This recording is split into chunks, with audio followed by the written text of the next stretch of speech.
السلام علیکم، میرا نام ہے ذیشان دیا راجپوت۔ میری بہنوں اور میرے بھائیوں، یہ دنیا صرف نظر آنے والی چیزوں تک محدود نہیں۔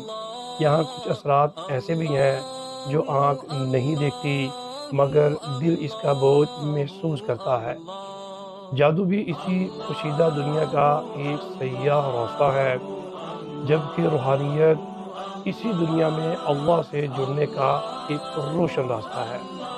جادو نفسانی خواہش، بغض اور حسد سے جنم لیتا ہے، جبکہ روحانیت پاکیزہ دل، عاجزی اور اللہ پر کامل یقین سے پیدا ہوتی ہے۔ جادو اندھیروں سے طاقت لیتا ہے، جبکہ روحانیت نور سے۔ اندھیرا جتنا بھی پھیل جائے، اللہ کے نور کے سامنے اس کی کوئی حیثیت نہیں۔ اللہ آپ کا حمد ناصر ہو۔ السلام علیکم۔